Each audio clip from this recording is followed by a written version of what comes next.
Hello YouTube and welcome to the nation of free to play.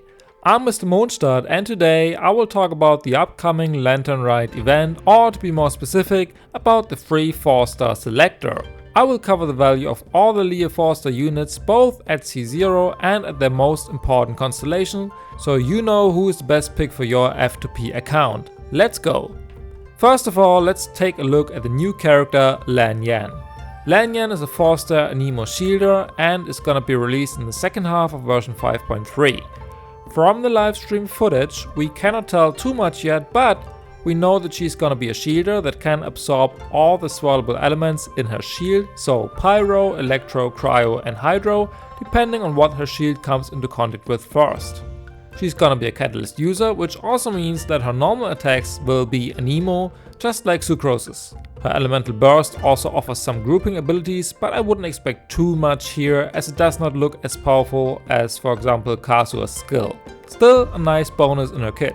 I expect her to be a support, and as a catalyst user she can run many good supportive weapons such as Sacrificial Fragments, Favonius Codex or Thrilling Tales. Plus, since she is Anemo, she can run the 4-piece Virtus Inventor set, providing 40% rest shred to the swirled element. Overall, this combination alone sounds pretty strong, as she can be a defensive unit with the offensive buffs of Thrilling Tales and Vivi. Long story short, Lan Yan looks like a great pick for this year's Lantern Rite, and even though I cannot say anything about her constellations yet, I will probably go for her. However, bear in mind that she will also be featured on Arlecchino and Clorin's banners, so if you're planning on pulling for either of these 5 stars, don't choose her just yet, as you might get her in the process anyway. Next up we have Xingqiu, a Hydro Sword user that offers damage reduction combined with amazing off-field Hydro application and damage. He is an old character, but he has not lost in value at all. Xingqiu is very versatile and the best Hydro unit in the game that is not a 5-star. He is often compared to Lan, but even if you have her, you don't want to miss out on him either. For a lot of older accounts, you probably already have him at a high constellation. Personally, I have him at C6, and even though all of his cons are nice upgrades, he already works at C0. So for new accounts that don't have a copy of him just yet, I would strongly advise you to get him, as he is good in so many team comps. You can run him with anyone who wants Hydro and uses normal attacks, so Hyper Bloom, Vaporize, Taser and so on. If you already have him though, as I said, all his cons are useful, but I probably would not pick him over another new character like Lan Yan just for a constellation. Especially since you can buy him from the shop in March and September, so you only would have to wait a couple more weeks. Next up we have last year's Lantern Rite star, Gaming. Gaming is probably the strongest 4-star DPS in the game, especially at C6. This Pyro Claymore offers a pretty unique playstyle, as you're using his elemental skill to enable Pyro-infused plunge attacks even without Cloud Retainer. But don't get deceived by the footage on screen. Yes, you can hit over 100k with him, actually far more, but that is at a high constellation mostly. My Gaming is C6, which does make a big difference from his C0 performance. His 2 biggest constellations are his C4, which decreases his energy requirements by a lot, and his C6, which gives 20% crit rate and 40% crit damage for his plunges. Without C4, you need quite a lot of ER on him, around 160 I would say, which can be annoying to get from substats. After C4, running a second Pyro unit like Bennett is usually enough, so no additional ER is needed. That is why I would not advise you to choose Gaming unless this free copy would get you either C4 or C6. I would then wait until he is on a banner where I also want the 5-star and get the copies this way. Next in line is Beidou, another Claymore, but this time Electro. Beidou is also one of the older units in the game, however, she is still a very strong 4-star option to this day.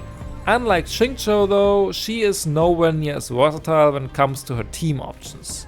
Beidou works best in AoE scenarios, as the damage mostly comes from her elemental burst, which bounces between enemies. If there's only one enemy, the burst can't bounce.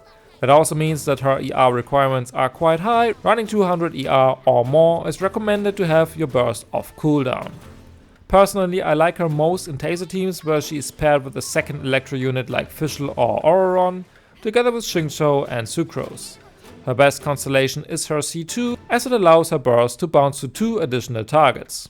Her C6 is a nice upgrade as well, but her C2 is a good early stopping point.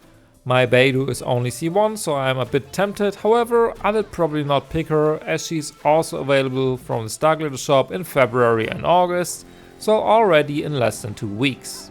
Next up we have Chongyun, a Cryo Claymore DPS, but to be honest, not a very strong one. His damage numbers are outdated, and if you're looking for a strong Claymore 4-star, choose Gaming instead.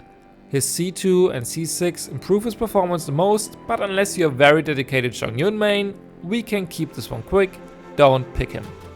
Then we have Ningguang, a Geocatalyst sub DPS. Her design is very pretty and she is definitely still usable, but just as Chongyun, I wouldn't pick her for damage. Her C2 helps with her ER requirements and her C6 is probably the biggest upgrade to her damage output. If you are at C5 and really want to play her, it is worth considering, but other than that, I think there are more valuable options to choose from for your F2P account.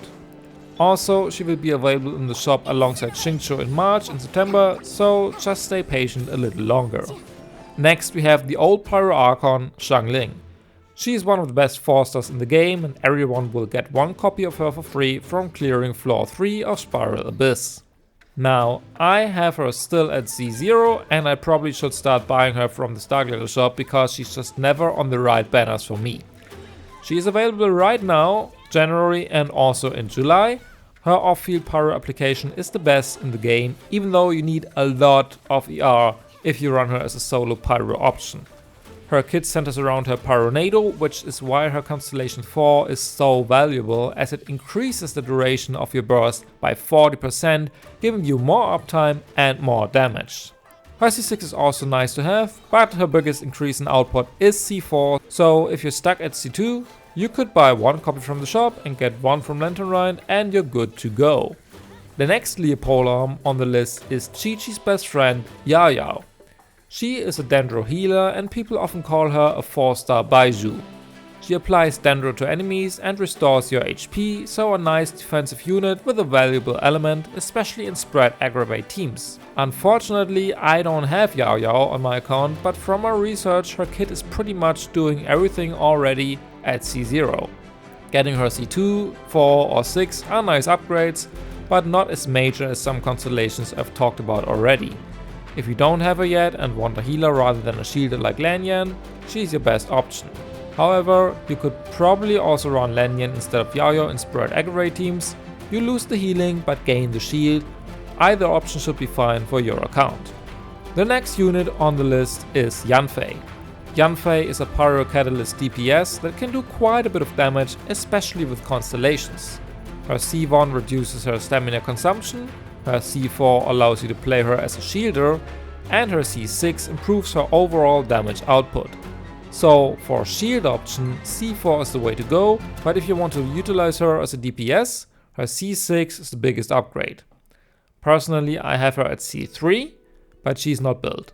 I prefer other Pyro DPS options like Gaming or one of the many 5-star units.